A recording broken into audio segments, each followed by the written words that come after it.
वंदे पुरुषोत्तमम्।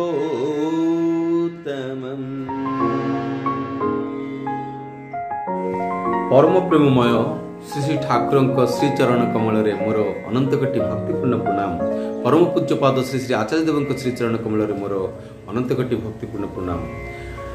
जो समस्त दादा और माँ मैंने मोर भिडियोटी देखुं शुणी समस्त को मोर प्रेम प्रीति रा जड़ित जय गुरु और प्रणाम। आशा करे समस्त भलरे अछंती। परम प्रेममय को परम इष्ट परम दयाल परम पिता को मथारे नहीं समस्ते सुंदर भाव जीवन यापन करचंती। आज मु जो वीडियोटी तैयारी करने जाऊँगी से वीडियोटी रे जानिबा पाइबु जे आमे किपरि भावरे अहंकार आमको मूढ़ कर दिए मूर्ख कर दिए। अहंकार आसिले आमे आमर जो बुझिबार क्षमता आमर अन्य को बुझिबार क्षमता जानिबार क्षमता हरई बसे। तेणु ये अहंकार होची गोटे एमिति किया पर्दा सृष्टि करे एमिति गोटे बाधा सृष्टि करे जो मुक्ति पाइबा अनेक अनेक साधक व अनेक ऋषिमुनि विराट बाधा प्राचीर छिड़ा तो आसंतु आज आमे यही बाणी पाठ मध्यरु श्री पितृदेव दया श्री पितृदेव कौन कहते जे कौन केमिति भाव श्री ठाकुर बाणी ठाकुर किपरि भाव अहंकार मुक्त होगापाई कहते से विषय आपण मैंने आज यही बाणी माध्यम जानीपर। तो आसंतु आमे अहंकार किपरि मुक्ति पाइबा से विषय जानिबा। श्री ठाकुर कहते अहंटा जेतेबेले मिलाई जाए जीव सेतेबेले ही सर्वगुण गुण संपन्न निर्गुण हुए। अहंटा जेतेबेले मिलाई जाए जीव सेतेबेले ही सर्वगुण संपन्न निर्गुण हुए। अहंटा केतेबेले मिलाई जाए जेतेबेले ये आलोचना मध्यरु ही मु कहूची जेतेबेले मु कर्ता मु करे यही भावटा न थाए सेतेबेले अहंकार मिले जाए। कहा सहित मिले जाए इष्टक सहित हेले अहंकारटा जेतेबेले हमर मिली जाए केवल इष्टक सहित कहीं से गोटे कथा अच्छी सेटा कौन ना आमे अहंकार कहार थाए से कथा टिके चिंता करिबा। गुलाम दास आग काल रे दास बिक्री करा जाउथिला। जड़े दास को आउ जड़े मालिक को पाखरे मध्य बिक्री कर दउथिले। जेतेबेले बिक्री कर दउथिले कार छाप लगा होउथिला कार हाथ रे बेड़ी मध्य बंधाई रहउथिला। से मालिकर माने जहार दास सी ताहार कथा व्यतीत से गोटे काम मध्य करू पार नथिले। से जहा कहबे सैया अर्थात ताहार निजस्व कौन सी विचार बुद्धि खटई पारिबो नाही। जहा भी करिबो मालिकंक काम करिबा पाई ताहार विचार बुद्धि खटई। तो यही समय से दास जी जहाँ को क्रय कर निया जाउची से तो बाध्यतामूलक भाव में करछंती। किंतु आमे जदि कहार दास होगा चाहूँ जार दास हबू सी जदि भल लोक सत लोक हेले मते सत कर्म कराइबे। जदि से खराब लोक दुष्ट लोक अमंगल काम करती अमंगल समाजर अमंगलकारी होइथांती हेले से कुकर्म कराइबे। तो आमे जदि दास हेबाकु ही अछि जी सर्वगुण संपन्न निर्गुण अर्थात सब प्रकार गुण अच्छी किंतु से निर्गुण अर्थात वाइजली फुलिश से केबे मध्य प्रकट करबे मु जानिछि। तो सत रज तम उपरे रही से काम करती जी सर्वगुण संपूर्ण सी ही सतरज तम उपरे रही पारती रहीबार अधिकारी हुंती नचेत सतरज तम तांकु भोगे नहीं। तो आमे आमर ए दिन दुनिया रे किए अछंती जहार दास हेले आमे निजर अहंकार को मुक्त करी अहंकार मुक्त हो पार्बा कहा सहित मिली गले इष्टंक सहित भगवान परम पिता जी स्रष्टा सब किछर मालिक जी तांकर जेतेबेले आमे तांक सहित जेतेबेले हमर निजर अहंकार को मिलै देबु हमर अहंकारटा जेतेबेले तांक सहित मिली जाए सेतेबेले निजर आउ किछि रहैनी सब किछि इष्टंक रहि जाए। तो सेतेबेले हमर कोन अवस्था हुए ना सी जहा करती आमे सेया करू एमिति भाबरे कथा हो परम पूज्यपाद श्री बड़दा जेतेबेले समस्तंकर कथा शुणिले किंतु सुस्पष्ट हो पार नथिले सेतेबेले से कोन कहले आसंतु आमे सेटा को जानिबा। श्री श्री पितृदेव कहउचंती अहंटा मिलाई जाय केतेबेले मिली जाय केतेबेले भक्त जेतेबेले समस्त सत्ता देई इष्टंकर भजना करंती सेतेबेले तांकर निजत्व बोलिकी किछि रहे नाही सेतेबेले अहं मिली जिबार कथा आसुची अहंटा तांक सहित मिसी जाए मिली जिबार जेमिति चंद्रर आलो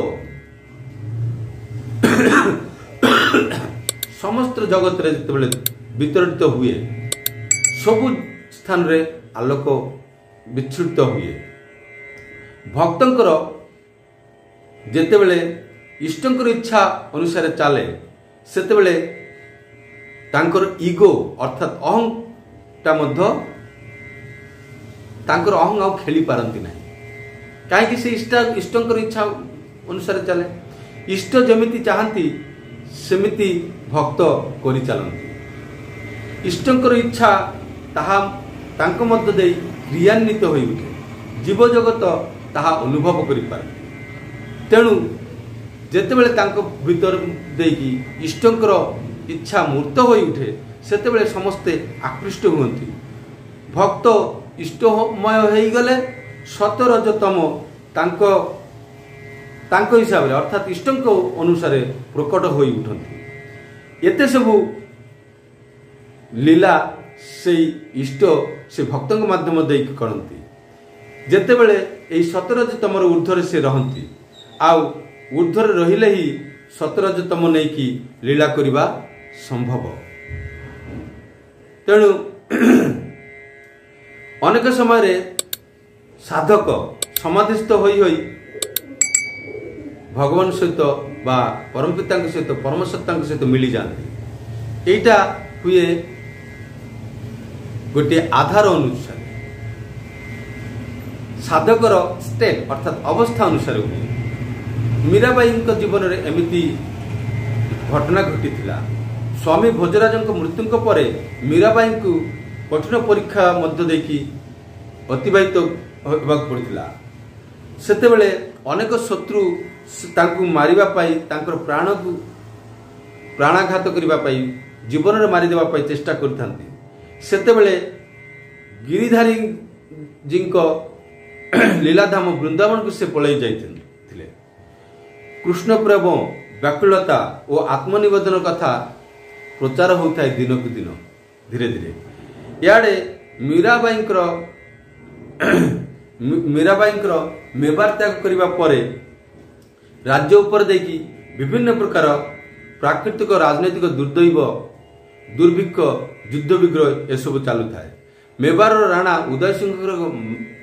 उदय सिंह मानती जे मीराबाई देश त्याग करिबारु एई अवस्था रो सृष्टि हेछि सेतेबेले राणा उदय सिंह केते जण ब्राह्मण को पठाइथिले मीराबाई को आनिबा पाई जेतेबेले आनिबा को गले सेतेबेले से ब्राह्मण मानकर कथा को से अमान्य करि पार नथिले किए मीराबाई तेणु से श्रीकृष्ण को विग्रह सामने बसी कहउचंती जे मु तुमर चरण को छाड़ी किपरि जीवी यह संभव नुह ସେଇତେବେଳେ ସେ ସ୍ଥିର କଲେ ଯେ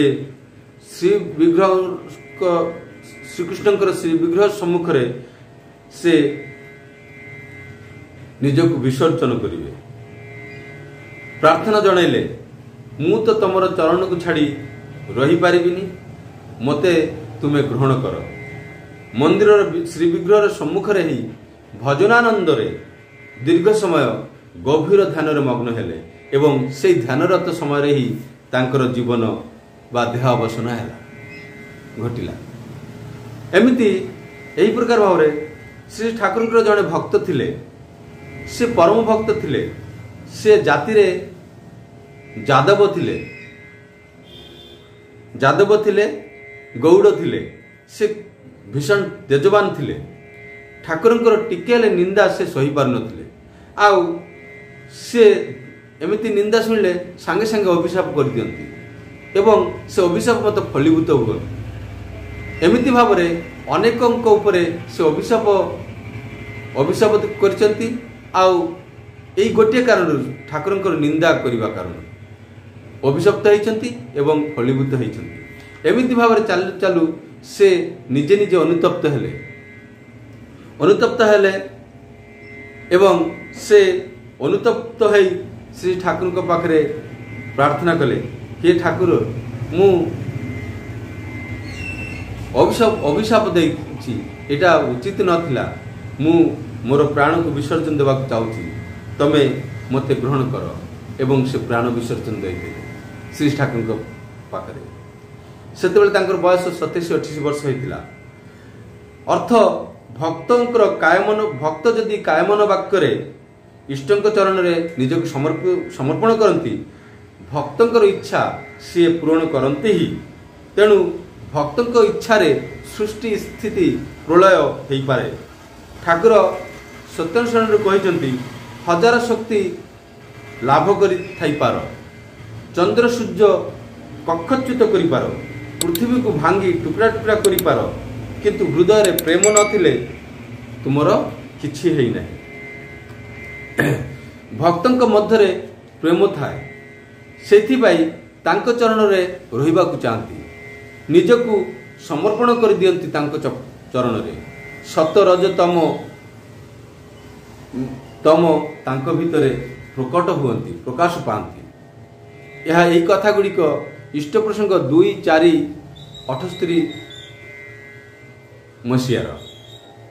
ଶ୍ରୀଦେବ ପିତୃଦେବ ଆହୁରି କହୁଛନ୍ତି, ଏଇ ଯେଉଁ ସର୍ବଗୁଣ ସମ୍ପନ୍ନ ନିର୍ଗୁଣ, ଏଇଟା କ'ଣ? ଏହା ବିଷୟରେ ପିତୃଦେବ କହୁଛନ୍ତି, ଜୀବ ଅର୍ଥାତ୍ ମନୁଷ୍ୟ ଜାତିକୁ ବୁଝାଏ। ଇଷ୍ଟ ସ୍ୱାର୍ଥ ପ୍ରତିଷ୍ଠା ହିଁ ଜୀବର ଏକମାତ୍ର କରଣୀୟ ଓ କର୍ତ୍ତବ୍ୟ। ମଣିଷର ଚଳିବା ବାଟରେ ଅହଂଟା ବାଧା ସ୍ୱରୂପ ଛିଡ଼ା ହୋଇଥାଏ। ଆଉ ଏହି ବାଧାକୁ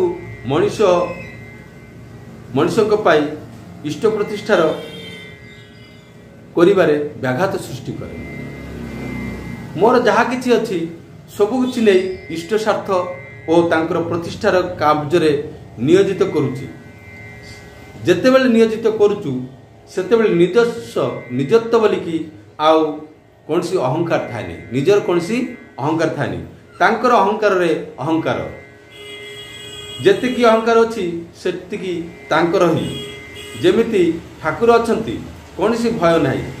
ଏହି ପ୍ରକାରରେ ସର୍ବଗୁଣ ସମ୍ପନ୍ନ ହେବା ଅର୍ଥ ସତ ରଜ ତମ ସବୁ ଗୁଣର ଅଧିକାରୀ ହେବା। ଏହା ମଧ୍ୟରେ ଏହି ସବୁ ଗୁଡ଼ିକ ରହିଲେ ଅର୍ଥାତ୍ ସେହି ସେବକଙ୍କ ମଧ୍ୟରେ ଯଦି ଏହିସବୁ ଗୁଡ଼ିକ ଥାଏ, ସେତେବେଳେ ସେ ତାଙ୍କୁ ପ୍ରତିଷ୍ଠା କରିପାରନ୍ତି। କାହାକୁ? ଇଷ୍ଟଙ୍କୁ। ଆଉ ଇଷ୍ଟଙ୍କ କର୍ମରେ ଯେତେବେଳେ ଲାଗି ପଡ଼େ, ସେତେବେଳେ ସେ ଏହି ଅହଂକାରରୁ ମୁକ୍ତ ହୋଇପଡ଼େ। ସେଇ ସତ ରଜ ତମ ଗୁଣ ସର୍ବଗୁଣ ସେ ଇଷ୍ଟଙ୍କୁ ପ୍ରତିଷ୍ଠା କରିବା ପାଇଁ ଲଗାନ୍ତି। ଆଉ ଯେତେବେଳେ ଇଷ୍ଟଙ୍କୁ ପ୍ରତିଷ୍ଠା କରିବା ପାଇଁ ଲଗାନ୍ତି, ସେତିକି ପରିମାଣରେ ସେ ଅହଂକାର ମୁକ୍ତ ହୋଇଯାଆନ୍ତି। ଆଉ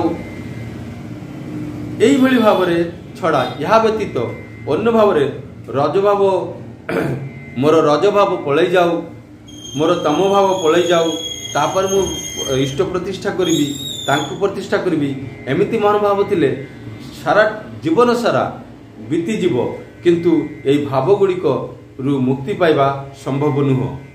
ଏହି ଭାବ ଗୁଡ଼ିକ ଆମ ଜୀବନରୁ କେବେ ମଧ୍ୟ ଯିବନି। ସତ ରଜତମକୁ ତୋଡ଼ିବା ସମ୍ଭବ ନୁହଁ। ଆଉ ଏଇ ଭାବରେ ରହିଲେ ମଝିରେ ରହିକି, ଏଇ ଭାବ ମଝିରେ ରହିକି ହାବୁଡୁବୁ ଖାଇକି ଇଷ୍ଟଗୁରୁ ପୁରୁଷୋତ୍ତମଙ୍କର ସାନ୍ନିଧ୍ୟରୁ ବଞ୍ଚିତ ହେବୁ। ଫଳରେ ଲାଭ କିଛି ହେବ ନାହିଁ।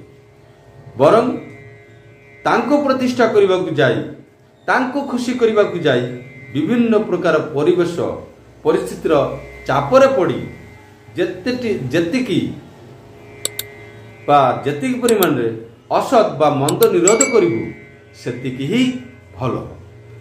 ଆଉ ଏଇଭଳି ଭାବରେ ହିଁ ସମ୍ଭବ ଅହଙ୍କାର ମୁକ୍ତ ହେବାଟା, ନହେଲେ ଆଉ ଅନ୍ୟ ପ୍ରକାରରେ ସମ୍ଭବ ନୁହଁ।